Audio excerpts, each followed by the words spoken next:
Welcome and introduction. Welcome to the channel. Please consider subscribing. I produce videos daily covering a wide variety of cloud topics with a focus on networking. Also, hit the bell icon to get notified of new videos. Today, we are diving deep into the cryptographic heart of the QUIC protocol. We will explore how QUIC establishes a secure connection with incredible speed, and the hero of this story is a powerful cryptographic tool called HKDF, the HMAC-based Key Derivation Function. This presentation will be a comprehensive journey, starting with the basics of QUIC and secure communication, and then meticulously breaking down every single step of the key derivation process. By the end, you will understand exactly how QUIC and HKDF work together to protect your data on the modern internet. What is QUIC? So, what exactly is QUIC? QUIC, which stands for QUIC UDP Internet Connections, is a modern transport layer network protocol. It was initially designed by Google and is now standardized by the IETF. Its primary goal is to solve many of the long-standing problems with TCP, the protocol that has powered the internet for decades. Think of it as the next generation of internet transport. It is built on top of UDP, which might sound strange since UDP is connectionless, but QUIC builds reliability, congestion control, and most importantly, security right into the protocol itself. This design allows it to be much faster and more efficient, especially on today's often unreliable mobile and Wi-Fi networks. Why was QUIC developed? The internet has changed a lot since TCP was invented. We have moved from single, stable connections to a world of multiple streams of data, mobile devices constantly switching networks, and an absolute necessity for security. TCP has a few major pain points that QUIC aims to fix. The first is head-of-line blocking. In TCP, if one packet of data is lost, all the data that came after it has to wait, even if it has arrived successfully. This can cause significant delays. QUIC solves this with independent streams. Another major issue is the slow connection setup. A secure TCP connection requires a three-way handshake, followed by a TLS handshake, which can take multiple round trips. QUIC combines these steps, dramatically speeding up how quickly a secure connection can be established. The pillars of QUIC security. Security is not an afterthought in QUIC. It is a core, non-negotiable feature. Every QUIC connection is encrypted by default. You simply cannot have an unencrypted QUIC connection. This is a massive step forward for internet privacy and security. To achieve this, QUIC integrates the TLS 1.3 handshake directly into its own connection establishment process. This tight integration allows for the 0 RTT or 1 RTT connection setups, meaning data can be sent securely in 0 or just 1 round trip. The foundation of this entire security model is the ability to generate strong, unique cryptographic keys for every single connection. And that is where our main topic, HKDF, comes into play. The need for key derivation. In cryptography, you often start with a single piece of shared secret information. For example, after a Diffie-Hellman key exchange, both the client and server have a shared secret. But you need more than just one secret. You need different keys for different purposes. One key for the client to encrypt data, a different key for the server to encrypt data, keys for message integrity, and so on. You can't just use the shared secret directly for all these things. Doing so would be a major security risk. If one key were compromised, all of them would be. This is where a key derivation function, or KDF, is essential. A KDF takes a single master secret and derives multiple, cryptographically separate keys from it. Each derived key appears random and is completely independent of the others. Introduction to HKDF. HKDF, or HMAC-based Key Derivation Function, is the specific KDF used by QUIC and TLS 1.3. It is defined in RFC 5869 and is prized for its simplicity, strength, and flexibility. The core idea behind HKDF is the extract then expand paradigm. This two-step process is crucial. First, it takes all the initial, potentially messy, keying material and extracts a high-quality, cryptographically strong pseudorandom key. Then, in the second step, it expands that single key into as many different keys as the protocol needs, each for a specific purpose. This approach makes the key derivation process robust and secure, ensuring that the final keys used for encryption are of the highest possible quality. HKDF Step 1. Extract. The first phase is HKDF extract. Its job is to take input keying material, often referred to as IKM, which might be non-uniform or have lower entropy. It then concentrates this randomness into a single, fixed-length, high-entropy pseudorandom key, or PRK. Think of it as a distillation process.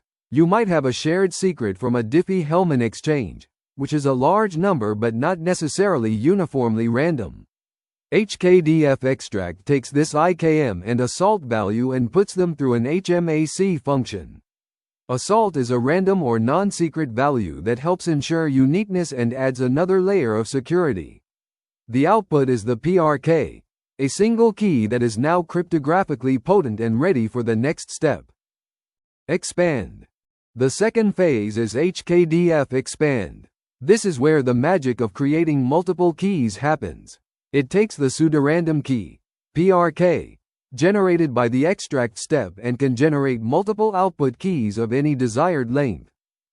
Crucially, it also takes an info parameter. This info parameter is what allows us to create different keys for different purposes. By providing a unique info string for each key we want to generate, like QUIC client key or QUIC server IV, we get a unique, independent key as output. This domain separation is critical. It ensures that the key used for encrypting client traffic is completely different from the key used for server traffic, even though they both originated from the same PRK. Visualizing the HKDF process. Let's visualize the entire HKDF flow. As you can see in the diagram, it all starts with two inputs on the left: the initial keying material, IKM, and a salt. These two inputs are fed into the first block, the HKDF extract function. This is our distillation step. The output of this is the single, powerful pseudorandom key, or PRK. The PRK is then passed to the second block, the HKDF expand function. This function can be called multiple times. Each time, we provide the PRK in a unique info label. This allows us to generate our final output keying material, OKM, which are the actual keys we will use for encryption, like the client traffic key, the server traffic key, and their corresponding IVs.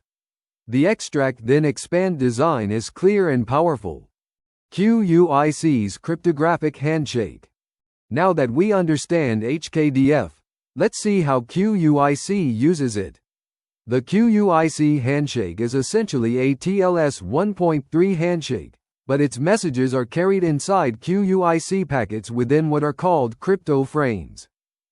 A key concept here is the idea of encryption levels or key epochs. As the handshake progresses, the client and server generate a sequence of shared secrets. Each new secret is stronger and more secure than the last. This creates different levels of protection for the packets. We start with initial keys, then move to handshake keys, and finally, once the handshake is complete, we have the 1RTT, or application data, keys. HKDF is used at every single transition to derive the keys for the next level. The key derivation ladder. This diagram illustrates the key derivation ladder in QUIC and TLS 1.3. It is a progressive process where each step builds upon the last, continuously increasing the security level. It all begins with an initial secret. This secret is then combined with the results of a Diffie-Hellman key exchange to produce a handshake secret. Finally, the handshake secret is used to derive the master secret, which is the root secret for the actual application data keys. Notice how we never go backward.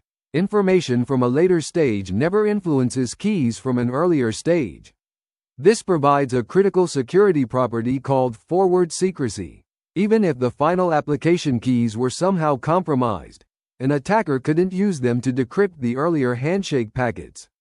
At each rung of this ladder, HKDF is the tool used to perform the derivation. Packet types and encryption levels. In QUIC, the type of packet directly corresponds to the encryption level, or key epoch, that it is protected with. The packet header itself indicates what kind of keys were used to encrypt it. We start with initial packets. These are used to initiate the connection and carry the first set of cryptographic handshake messages. They are protected with initial keys. Next are handshake packets. These carry the remainder of the TLS handshake messages and are protected with the stronger handshake keys. Finally, once the handshake is fully complete, we have 1 RTT packets, which carry the actual application data like HTTP requests and responses. These are protected with the final and most secure set of keys, the application data keys. There is also a 0 RTT packet type for sending early data, which has its own special keying material. Deriving the initial keys. Let's begin at the very first rung of the ladder, the initial keys. How can we encrypt the very first packet if we haven't established a shared secret yet? QUIC has a clever solution for this. The initial keys are derived from the client's very first destination connection ID, or DCID. This DCID is a value the client generates and places in the header of its first packet. Since both the client and the server can see this DCID, they can both independently use it as the starting input for our key derivation function, HKDF.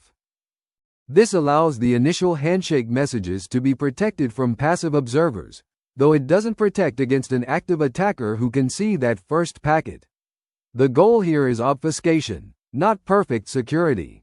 The real security comes in the next stages. Initial keys. The HKDF extract step.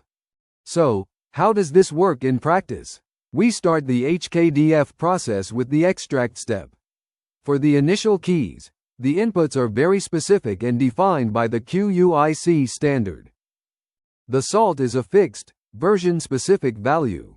For QUIC version 1, this salt is beginning with 0x38 ending with 0a. Using a fixed salt ensures that both client and server start from the same cryptographic footing for a given version of QUIC. The initial keying material, IKM, is the destination connection ID from the client's first initial packet. We feed these two values into HKDF extract using the SHA-256 hash algorithm. The output is our first shared secret, the initial secret. Both the client and server perform this exact calculation to arrive at the same initial secret. Initial keys. The HKDF expand step. Now we have the initial secret, but we need separate keys for the client and the server. This is where HKDF expand comes in, using specific labels to create different keys. To create the secret that will be used to protect packets sent by the client, we use the initial secret and the label client in. The output of this HKDF expand label operation is the client initial secret. Similarly, to create the secret for packets sent by the server, we use the same initial secret but with the label server in. This produces the server_initial_ secret. We now have two distinct secrets, one for each direction of communication, all derived from the initial DCID. From secrets to packet protection keys. We are not quite done yet. The client initial secret and server initial secret are secrets, but they are not the final keys used for encryption. We need to derive one more level to get the actual packet protection key and the initialization vector, IV. We use HKDF expand label again. Taking the client initial secret, we derive the final key using the label QUIC key and the IV using the label QUIC IV. We also derive a key for header protection using the label QUIC HP. The same process is repeated on the server side using the server initial secret and the same labels. This multi-step derivation ensures that every key has a specific, isolated purpose, which is a core principle of modern cryptographic design. Visualizing initial key generation. This diagram summarizes the entire process for generating the initial keys. At the top, we see our two primary inputs, the static, version-specific salt and the client's destination connection ID. DCID. These go into HKDF extract to produce the initial secret. From that central initial secret, we branch out using HKDF expand label. One branch uses the client in label to create the client initial secret. The other branch uses the server in label to create the server initial secret. Finally, each of those secrets is expanded one more time to produce the specific packet protection, PP, key, the initialization vector, IV, and the header protection, HP, key for that direction. It's a clear, deterministic process that both client and server can follow to arrive at the exact same set of keys. Deriving the handshake keys. The initial keys served their purpose of protecting the first few packets, but now we need to upgrade our security. As soon as the client and server exchange their Diffie-Hellman shares within those initial encrypted packets, they can calculate a new, much stronger shared secret. This new secret is used to derive the handshake keys. These keys will protect the rest of the TLS handshake messages, including things like the server's certificate and authentication messages. This is the second rung on our key derivation ladder, and it represents a significant step up in security from the initial keys. Handshake keys: HKDF extract. Just like before, the process starts with HKDF extract. To create the handshake keys, we need to combine the secret we already have with the new secret we just created. The salt for this operation is the initial secret we derived in the previous stage. This is how we chain the cryptographic states together. The output of one stage becomes the input for the next. The initial keying material, or IKM, is the DH secret, which is the result of the Diffie-Hellman key exchange. Both the client and server independently compute this same value. Feeding these into HKDF extract gives us our new handshake secret. This secret is now based on a key exchange that a passive observer could not have seen, making it secure against eavesdropping. Handshake keys. HKDF expand. Now that we have the new handshake secret, the next step is familiar. We use HKDF expand label to derive separate secrets for the client and server, just as we did for the initial keys. To get the secret for client-sent handshake packets, we expand the handshake secret with the label client HS. The HS stands for handshake. This gives us the client handshake secret. To get the secret for server-sent handshake packets, we expand the handshake secret with the label server HS. This gives us the server handshake secret. From these secrets, the final packet protection keys and IVs are derived using the same QUIC key, QUIC IV, and QUIC HP labels as before. Discarding old keys. A crucial part of maintaining forward secrecy is to discard old keys as soon as they are no longer needed. QUIC has very specific rules about this. Once a client sends its first packet at the handshake encryption level, it must discard the initial keys. It will never send or receive initial packets again. Similarly, once the server successfully processes a handshake packet from the client, it too must discard the initial keys. This aggressive key erasure minimizes the attack surface. If an attacker were to somehow compromise the device's memory later, the initial keys would already be long gone, preventing them from decrypting any captured initial packets. Deriving zero RTT keys. Now let's talk about one of QUIC's most famous features, zero RTT, or zero round-trip time resumption. This allows a client that has recently connected to a server to send encrypted data in its very first flight of packets, without waiting for a handshake to complete. This is made possible by using a pre-shared key, PSK, from a previous session. However, sending the same data twice, which is called a replay attack, is a risk. To mitigate this, QUIC derives a unique set of 0 RTT keys for each attempt. The key derivation process is similar, but it starts from a different root, the resumption secret established in the previous connection. 0 RTT keys.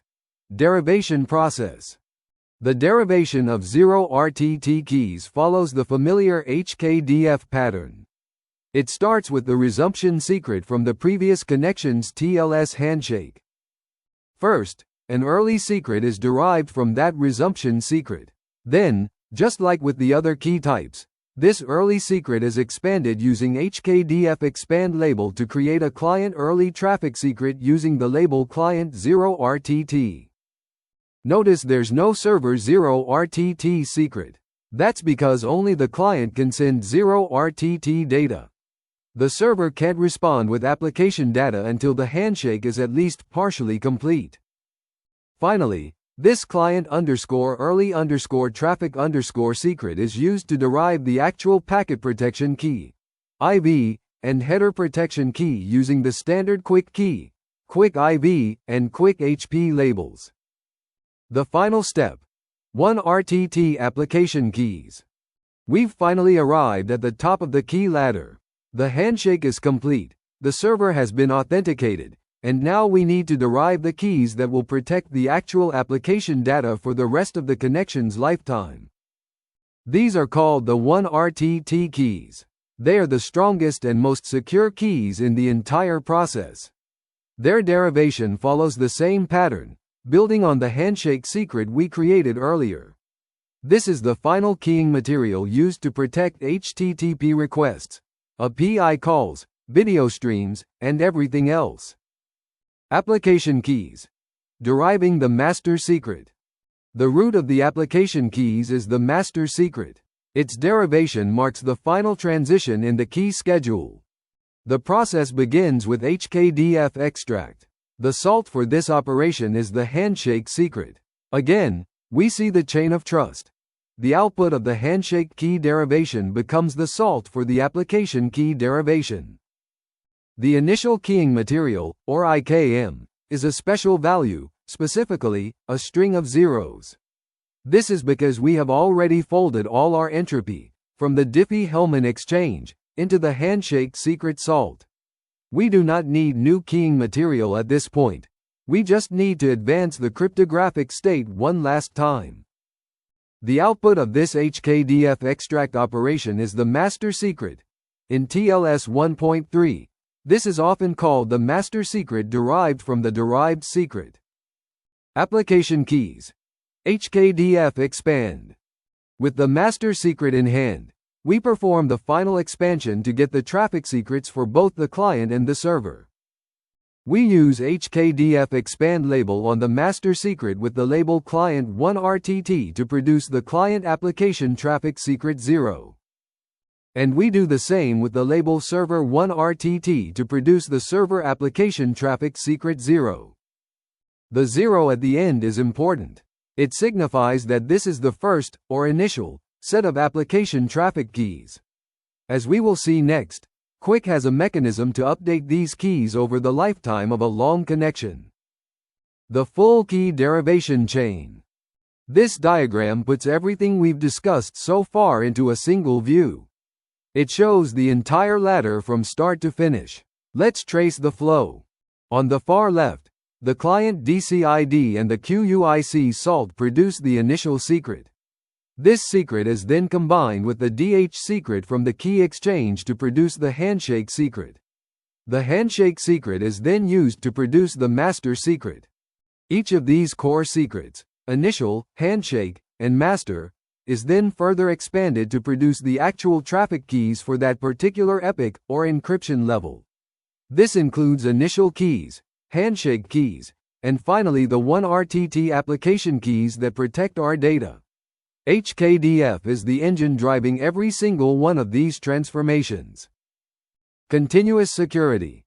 Key updates. For long-lived connections, like a video stream or a persistent API connection, using the same encryption key for hours or days can be a security risk.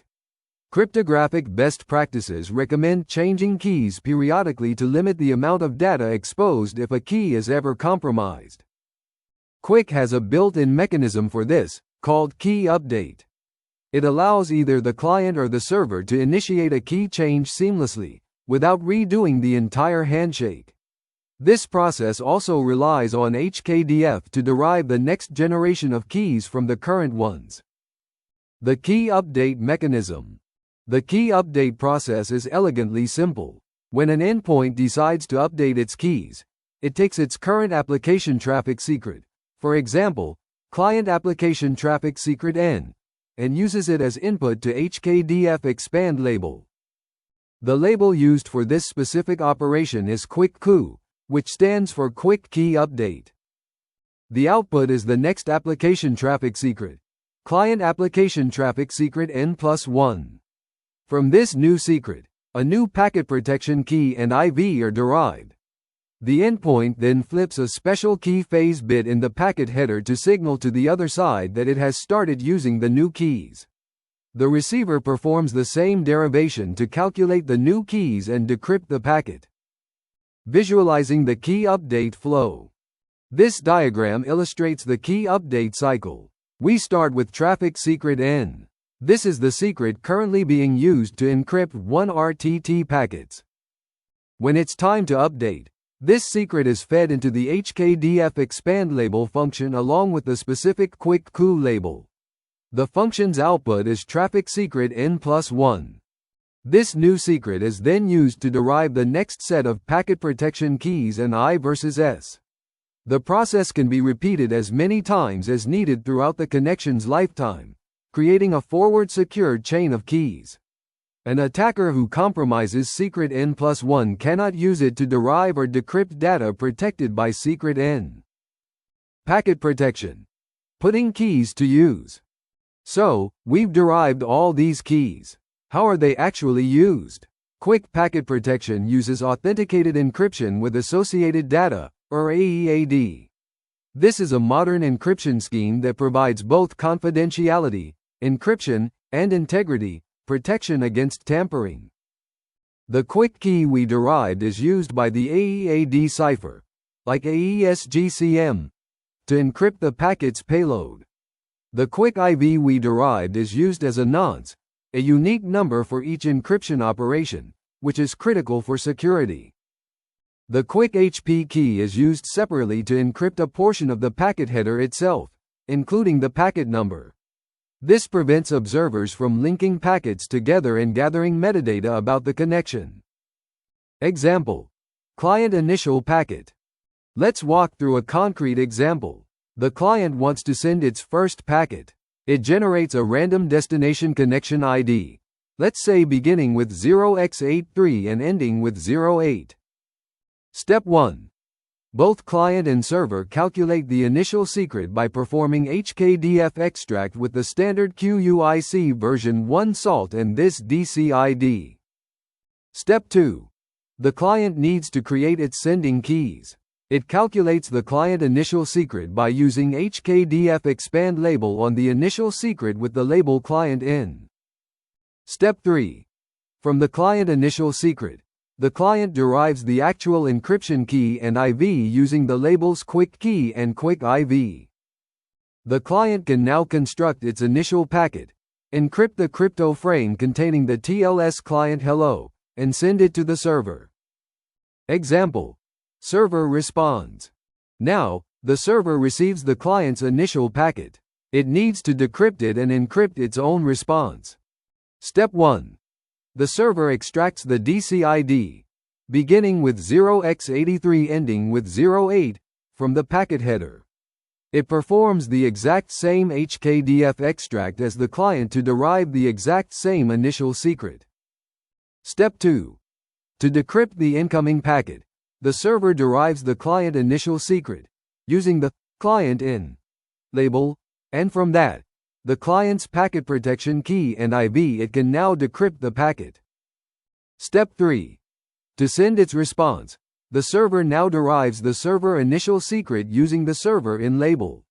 From this, it derives its own sending keys. Step 4. The server encrypts its handshake packet, containing the TLS server hello, and sends it back to the client. Both parties are now communicating with encrypted data, all seeded from that initial public connection ID. The role of labels. Throughout this entire process, we've seen labels like client in, QUIC key, and QUIC coup. It's hard to overstate how important these labels are. This is the info parameter in HKDF, and it's what provides domain separation. By using different labels, we ensure that the key derived for each specific purpose is unique and cryptographically isolated from all other keys. The key for protecting client handshake packets is different from the key for client application packets. The key for encryption is different from the IV. This meticulous separation is a cornerstone of the security of modern protocols. It prevents a weakness in one area from cascading and affecting another. Why HKDF is a perfect fit for QUIC. So, why was HKDF chosen for this critical role in QUIC and TLS 1.3? There are several key reasons. First, it is incredibly versatile. The extract then expand model allows it to take various forms of input and produce any number of output keys of any required length. Second, it is based on HMAC, which is itself based on standard cryptographic hash functions like SHA-256. These are well understood, widely implemented, and highly performant in software, which is crucial for a protocol like QUIC that is designed to be fast. Finally, its design is clean, simple, and has been extensively analyzed by the cryptographic community, giving protocol designers high confidence in its security. Security property. Key separation. Let's revisit some of the security properties that this HKDF-based key schedule gives us. The most important is key separation. Because of the use of distinct labels, the keys for each encryption level are completely independent.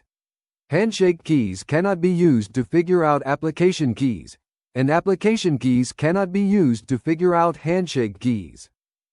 Furthermore, keys for different directions, client to server versus server to client, are separate.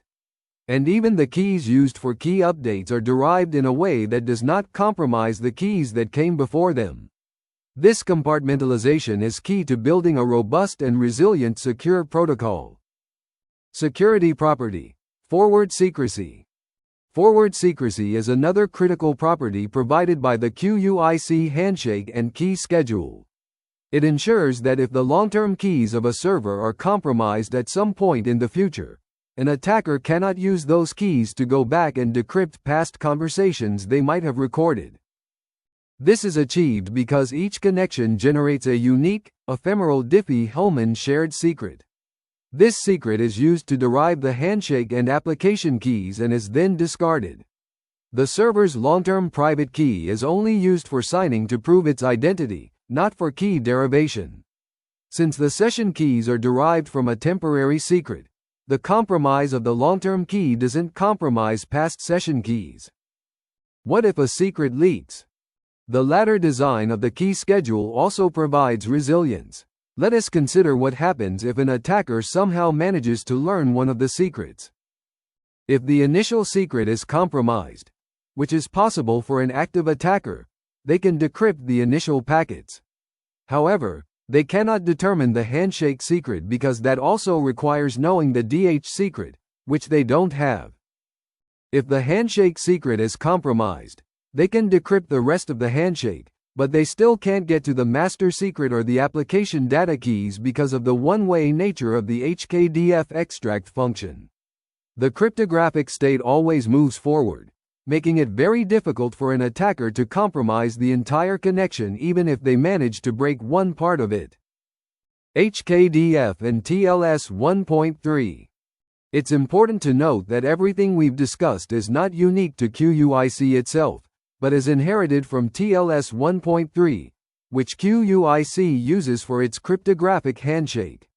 The key derivation schedule, the use of HKDF extract and HKDF expand label, and the ladder of secrets are all core components of the TLS 1.3 standard.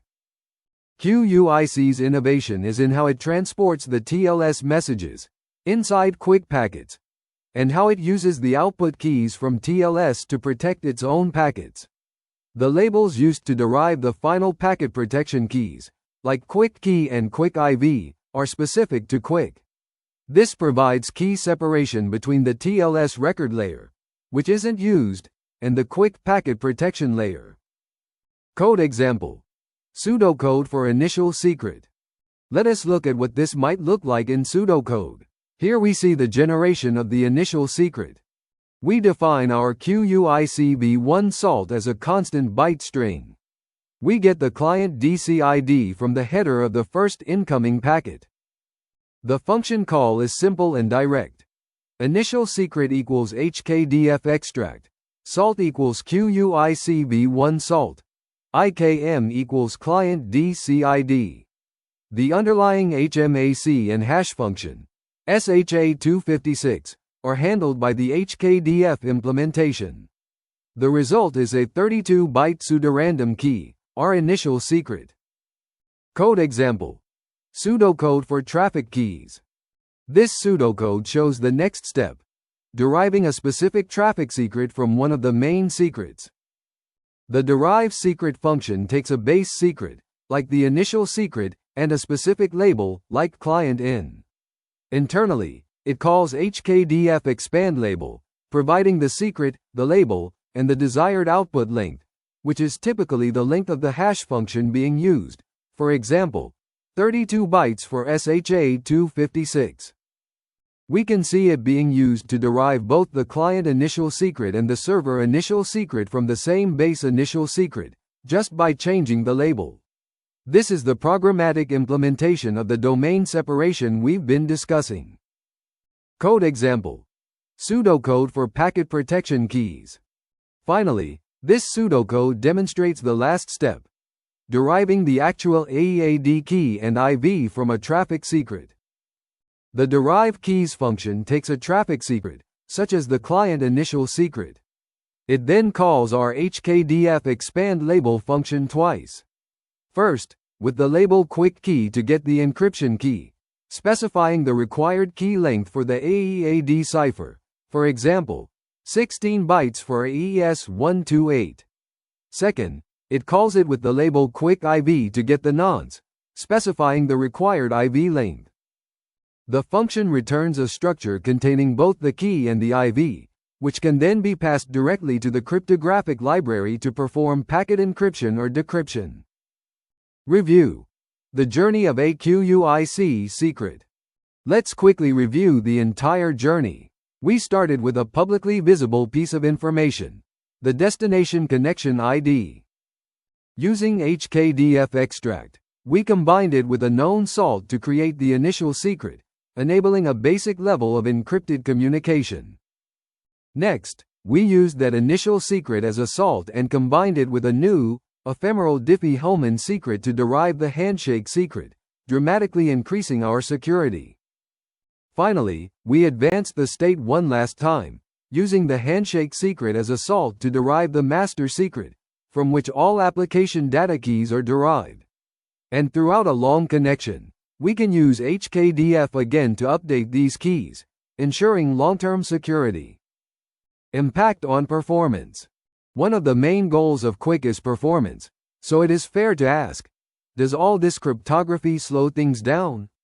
The answer is, remarkably, not much. The cryptographic functions chosen, HMAC and SHA-256, are extremely fast and are often hardware accelerated on modern CPUs. The number of HKDF operations required during the handshake is small and fixed. The biggest performance win comes from QUIC's integration of the crypto handshake with the transport handshake. By combining these steps, QUIC significantly reduces the number of round trips needed to establish a secure connection compared to the traditional TCP plus TLS model. This latency saving far outweighs the minimal computational cost of the key derivation itself. QUIC versioning and keys. The QUIC protocol is designed to be versioned. What happens to key derivation when a new version of QUIC, say version 2, is introduced. The specification is clear that future versions of QUIC should generate a new salt value for the initial key derivation. This is a critical security measure. By changing the initial salt, QUIC version 2 will produce completely different initial keys, even if the client uses the same connection ID. This ensures there is no cross-version leakage of information, and it prevents a middle box that only understands version 1 from being able to interfere with or decrypt version 2 packets. It is a simple but effective way to ensure cryptographic separation between protocol versions. The big picture. From DCID to encrypted data. This final, comprehensive diagram shows the entire flow, connecting all the concepts we have discussed. It traces the cryptographic state from the very beginning to the very end of the key schedule. You can see the inputs at each HKDF extract stage. First, the DCID, then the DH secret. You can see how the output of one extract step becomes the salt for the next, forming that secure chain. And you can see how at each level, initial, handshake, and application, the central secret is expanded using HKDF expand label to generate the final, purpose-bound keys and IVs for both client and server traffic. It is this structured, multi-stage process, powered by HKDF, that makes QUIC's security both fast and robust. Beyond QUIC, where else is HKDF used? The power and flexibility of HKDF mean that it's not just used in QUIC, it has become a fundamental building block in many modern cryptographic protocols and systems. As we've mentioned, it's the heart of the TLS 1.3 key schedule. It's also used in secure messaging protocols like Signal to derive keys for individual messages. It's found in systems like Apple and Google's Exposure Notification Framework for COVID-19 contact tracing. Anywhere you need to take a single shared secret and securely derive multiple keys for different purposes, HKDF is often the best-in-class, standardized tool for the job. Key takeaways. Let's summarize the most important points from our deep dive. First, all QUIC connections are encrypted by default, integrating the TLS 1.3 handshake for security. Second, QUIC uses a key ladder with multiple encryption levels: initial, handshake, and one RTT application data. This provides progressively stronger security as the handshake completes. Third, the HMAC-based Key Derivation Function, HKDF, is the engine that drives all key generation and transitions between these levels. Its extract then expand paradigm is fundamental to the entire process. Key takeaways, 2 halves. Continuing with our summary. The process starts by deriving weak initial keys from the public destination connection ID, allowing the handshake to begin under encryption. Next, a Diffie-Hellman key exchange provides a strong shared secret that is used to derive the handshake and application keys, achieving forward secrecy. Finally, the use of specific labels, the info parameter in HKDF, is critical. It ensures strict key separation, meaning every key has one and only one job, which is a core principle of modern, secure protocol design. Conclusion. In conclusion, the partnership between QUIC and HKDF is a perfect example of modern cryptographic engineering. It achieves the difficult trifecta of strong security, high performance, and protocol flexibility. By building the TLS 1.3 key schedule directly into the transport, and by using HKDF as the robust and efficient engine for all key derivations, QUIC can set up secure connections faster than its predecessors while providing a greater level of privacy and integrity by default. Understanding this key derivation process is essential to appreciating how the next generation of the Internet is being built, on a foundation that is secure by design. Thank you for your attendance. Please consider subscribing to the channel.